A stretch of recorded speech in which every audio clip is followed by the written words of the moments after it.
Finally मैंने जितना अपना दिन का काम था वगैरह सारा कंप्लीट हो गया मेरा। एंड मुझे ना बेसिकली कुछ चीज़ एड्रेस करनी थी और बहुत ज़रूरी थी वो करना मेरे लिए, क्योंकि मुझे मैसेजेस आ रहे थे कि आप कैसे अपना टाइम मैनेज करते हो, आप कैसे बच्चों को भी संभाल रहे हो और अपनी स्टडीज़ भी कर रहे हो। हेडेक हो रहा है मुझे। तो मैं ओपनली इस चीज़ को आज बोलूँगी कि इट्स डेफिनेटली नॉट ईजी, बिल्कुल ईजी नहीं है। जैसे मैं अभी बताऊँ कि एग्ज़ाम से कुछ टाइम पहले मेरे फादर की तबीयत बहुत ज़्यादा ख़राब हो गई थी एंड वी वर इन अमृतसर। आज तक कभी ऐसा हुआ नहीं है कि मैंने अपने एग्ज़ाम्स के दौरान मैं कभी अपने घर से भी बाहर निकली हूँ। बट 16 अप्रैल मेरे फादर की हेल्थ ठीक नहीं थी एंड हम सब अमृतसर में थे with family and 8 to 10 days हम वहीं पे थे, यानी 16 से लेकर 25 या 26 तक मैं वहीं पे थी। मैंने कुछ नहीं पढ़ा बिकॉज़ वहाँ पे हॉस्पिटलाइज़ थे मेरे फादर एंड आना जाना रेजिडेंस थोड़ा सा दूर था वहाँ से, हॉस्पिटल में रहने की भी कोई वो फैसिलिटी नहीं थी, तो हमें बाहर ही अकोमोडेशन लेनी पड़ी थी। एंड आना जाना एंड डॉक्टर से टाइमली मिलना, हर चीज़ में बहुत टाइम लगा। एंड पढ़ना तो उस टाइम पे मैं सोच भी नहीं सकती थी। इट वॉज टोटल एक्सपीरियंस है मेरी लाइफ का कि ऐसा कभी हुआ है। उस टाइम पे पेपर्स में साइड कि मुझे अपने फादर की ज़्यादा टेंशन थी। मैंने कहा चलो जैसी भी चीज़ें हैं एटलीस्ट मेरे फादर ठीक रहे। उनको 10 डेज़ प्रॉपर हॉस्पिटलाइजेशन उनकी रही। उसके बाद 27 को I was in Jammu and मैंने सीधे 28 को अपने पेपर की तैयारी शुरू कर दी थी अकाउंट्स की। मेरी ऑडिट में बिल्कुल तैयारी नहीं थी। तैयारी आपको पता ही है कि ऑडिट को आप छोड़ नहीं सकते, ठीक है। एंड मैंने पढ़ा हुआ था, बट डेफिनेटली 2 बार ही पढ़ना इज़ नॉट इनफ। आपको बहुत ज़्यादा प्रिपरेशन की ज़रूरत है। मेरी ऑडिट में नहीं थी। मेरी आप समझ लो कि इनफैक्ट इन 10 डेज़ में मैंने बहुत कुछ लूज़ किया। पेपर्स के दौरान की प्रिपरेशन होती है वो हमारी फाइनल प्रिपरेशन होती है, मैं उस दौरान उतनी प्रिपरेशन नहीं कर पाई थी। बट मैंने फिर ये भी सोचा कि मैं एग्ज़ाम्स नहीं दूँ। बट फिर मैंने सोचा कि मेरा जाएगा कुछ भी नहीं, तो मैंने फिर एग्ज़ाम के लिए प्रिपेयर करना शुरू किया। मैंने 4 डेज़ थे मेरे पास अकाउंट्स के लिए, बहुत मुश्किल से मैं कहती हूँ रेंग के मैंने अपना सिलेबस कंप्लीट किया। मैंने कुछ भी एक्स्ट्रा क्वेश्चन प्रिपेयर नहीं किए। मैंने ओनली स्टडी मैट के क्वेश्चन थे वो सारे प्रिपेयर किए मैंने। जितने भी हमारे बुक में जो आकाश कंदुई सर की न्यू बुक में जितने क्वेश्चन थे वो सारे प्रिपेयर किए मैंने। बस मैंने इससे ज़्यादा कहीं बाहर मुँह नहीं मारा, टू बी वेरी फ्रैंक। बस टाइम ही नहीं था, इस टाइम सिर्फ कंप्लीट करना ही बहुत ज़्यादा ज़रूरी था। फिर भी मेरे 5 to 6 AS जो थे वो रह ही गए थे प्रिपरेशन के लिए। बट मैंने अपना 80 या 90% मैंने अपना कंप्लीट कर लिया था सिलेबस। बट मेरी उसमें भी डबल रिवीजन नहीं हुई थी, मैंने एक ही बारी पढ़ा। जो मैंने 4 दिन पहले पढ़ा था मैं उसी नॉलेज को लेके पेपर में गई थी। मैं इतनी वो थी, मैंने कहा इस बार चलो मैं पेपर दे दूँ बस किसी तरह। बट लकीली पेपर मेरे हाथ में है एंड मुझे बिल्कुल याद नहीं मैंने क्या किया हुआ है। सो इसलिए मैंने अपने पेपर संभाल के रखे थे। मैंने कहा मैं रिव्यू दूँगी, डेफिनेटली दूँगी कि मैंने क्या किया है। जो पहला क्वेश्चन था हमारा बिजनेस कॉम्बिनेशन का, मेरा वो क्वेश्चन 25% कंप्लीट है क्योंकि मेरा पेपर रह गया। Paper was very lengthy and मैंने सबसे लास्ट में रखा था कि मैं इसको अटैम्प्ट करूँगी। और पेपर बहुत ईजी था, बहुत बुक का क्वेश्चन था यार। थोड़ा सा मुझे और टाइम मिल जाता तो मैं इसको कंप्लीट कर लेती, बट मैं नहीं कर पाई इसको, ठीक है। एंड उसके बाद नेशनल इंस्ट्रूमेंट का क्वेश्चन आया था, मॉडिफिकेशन का क्वेश्चन था, एक्सटिंग्विशमेंट अकाउंटिंग थी उसमें। एंड ऐसा मुझे लगता है एंड बिल्कुल सेम था बुक का क्वेश्चन। बड़ी कैलकुलेशन थी, मेरा आधा टाइम ये खा गया, तो आधा घंटा लगा मुझे इस क्वेश्चन को सॉल्व करने में। बट ओके क्वेश्चन था, अंडरस्टैंडेबल था, समझा हुआ था, कुछ इसमें बड़ी चीज़ नहीं थी। इंडिया 34 का जो क्वेश्चन आया था मैंने बहुत जल्दबाजी में किया था, तो इसलिए मुझे लगता है कि मैंने शायद उसमें थोड़ी मिस्टेक्स कर दी हुई हैं। मेरी हिम्मत नहीं है कि मैं दोबारा उसको रिकॉल करूँ, बट मुझे ऐसा लगता है कि मैंने उस क्वेश्चन में मिस्टेक की है, टू बी वेरी फ्रैंक, ठीक है। उसके बाद गलती मुझसे ये हुई कि मेरे को ना ये मैंने जो इम्पेयरमेंट का क्वेश्चन जो है वो छोड़ दिया था। एक क्वेश्चन छोड़ना था, मुझे वो क्वेश्चन अटैम्प्ट करना चाहिए था रादर की। फिर मैंने एक क्वेश्चन अटैम्प्ट किया है, ये वाला क्वेश्चन नंबर 4, जिसमें आपको मशीनरी इंडेस 16 का आया था क्वेश्चन, जिसमें मशीनरी का पूरा अकाउंट बनाना था। पूरा अटैम्प्ट किया मैंने। ये शेयर बेस्ड पेमेंट का क्वेश्चन उसका नेक्स्ट था, वो मैंने फुल अटैम्प्ट किया।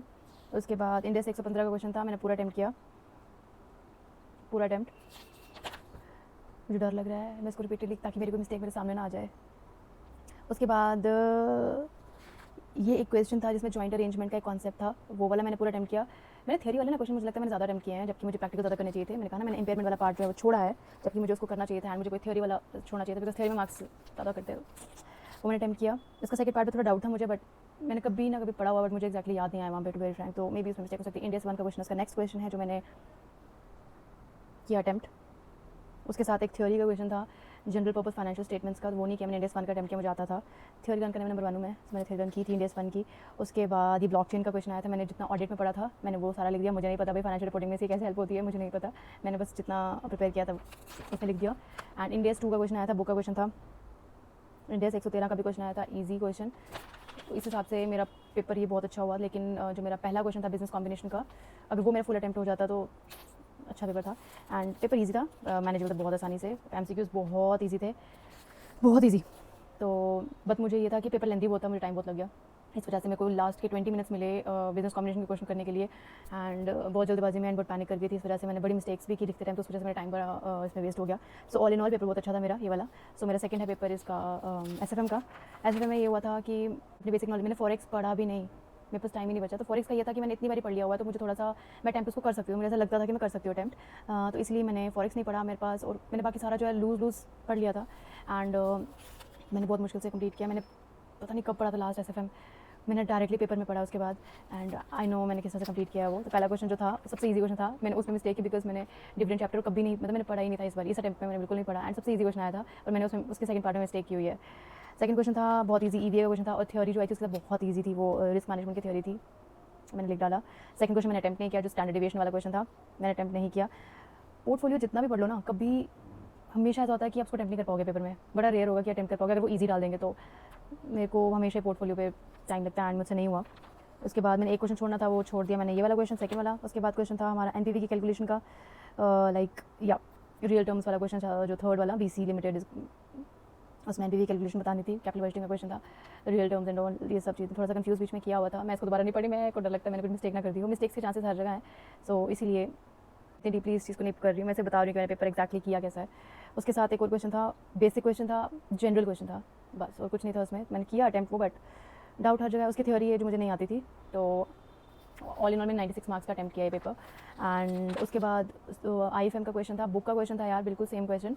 एंड मैंने सुबह ही पढ़ा था वो, सुबह ही मुझे उसकी शक्ल भी आती है क्वेश्चन की, सॉल्व कैसे करना है, सो आंसर कैसे लिखना है। तो आई होप कि मैंने वैसे ही लिखा हो, उनको वैसे ही चाहिए हो। और EPS का क्वेश्चन था, थोड़ा सा ऊपर नीचे किया था बट ईजी क्वेश्चन था। बैक कैलकुलेशन एक जगह पे बैक कैलकुलेशन थी बट ईजी क्वेश्चन था। उसके बाद उसके साथ एक वेंचर कैपिटल क्वेश्चन आया था। मेरे पास जो पहले नोट्स थे पुराने, तो उनमें ये चीज़ें नहीं थी जो ईयर्स का इन्होंने पूछा था, लॉकिंग पीरियड का। बट मैंने अभी रिसेंटली किसी टीचर की एक नोट्स लिए थे, मैंने उससे पढ़ा था लकीली, तो मैंने वहाँ पे ये चीज़ें देखी थी, तो वहाँ से लर्न कर लिया मैंने, तो वो पेपर में आ गया। सो मैंने बहुत अच्छे से इस चीज़ को अटैम्प्ट किया हुआ है। आई थिंक मेरे कीवर्ड्स भी सेम है, सो आई एम होपिंग कि गुड। अच्छा पेपर बताइए मेरा। NAV म्यूचुअल फंड का क्वेश्चन आया था, अच्छा क्वेश्चन है, कर दिया मैंने।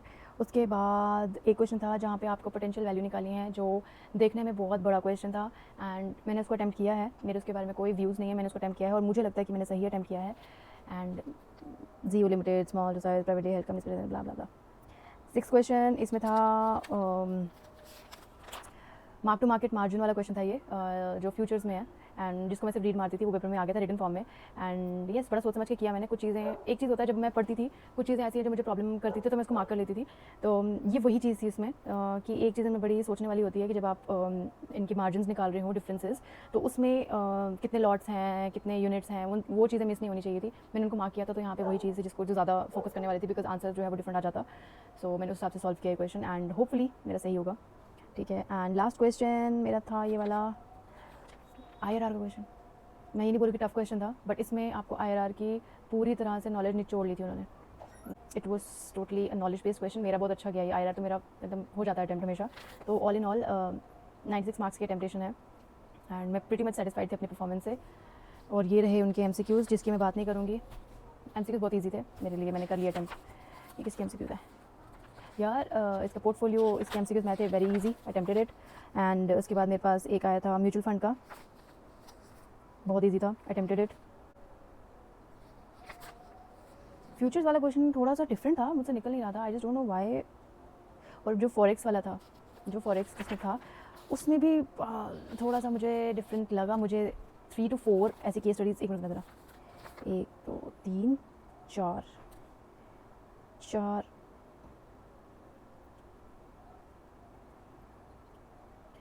2 4 केस स्टडीज ऐसे जिनमें मैं बिल्कुल भी श्योर नहीं हूँ। मुझे लगता है कि शायद मैंने गलत किया हूँ, क्योंकि मुझे उस टाइम आंसर नहीं करते। मुझे फ्यूचर वाले को समझ नहीं आ रहा था कि आई थिंक कोई मिस्टेक थी उसमें, या क्या था, लॉस आ रहा था, क्या आई जस्ट डोंट नो, मुझे नो आइडिया।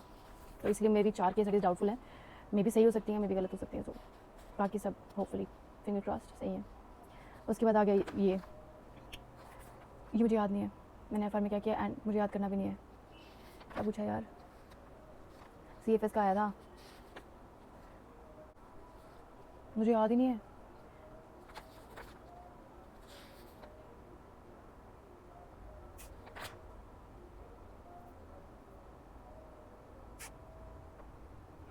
रेवेन्यू का आया था, इंडेक्स एक्सवे का आया था। मुझे इसमें एक केस स्टडी है जिस पे डाउट है, बाकी मुझे बाकी लगता है कि मैंने शायद ठीक किया है। एंड या दैट्स ऑल। और रही बात ऑडिट की, मैं उसके पेपर तक देखना नहीं चाहती अपने सामने, इतना गंदा पेपर मेरा हुआ है। मैं अगर लकी रही तो 40 नंबर दे देंगे मुझे वो, अगर मैं लगी रही तो, नहीं तो मेरे पूरे चांसेस हैं कि मैं उसकी वजह से डूब जाऊँगी इस बारी।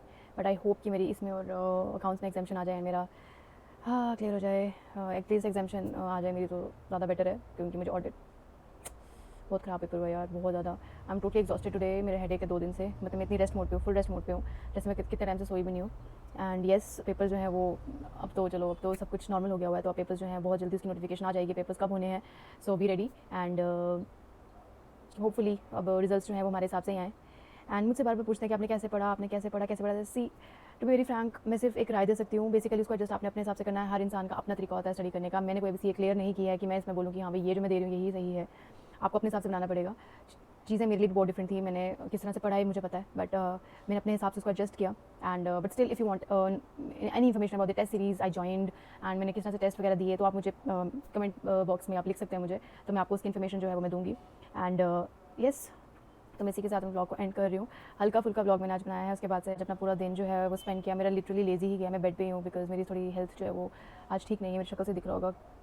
Plus I have gained a lot of weight, मुझे उसको भी मैनेज करना है। सो अब अपने नेक्स्ट वीडियोज़ जो है वो इसी हिसाब से बनाऊंगी, मैं बताऊँगी मैं किस तरह से अपना वेट लूज़ जो वो कर रही हूँ। एंड येस, एक तलवार जो सिर पर लटकी है वो खत्म हो जाए, हट जाए। So best of luck for your exams, and I hope कि आपके रिजल्ट जो है वो आपके हिसाब से आएँ। So I see you in the next blog, तब तक के लिए गुड बाय।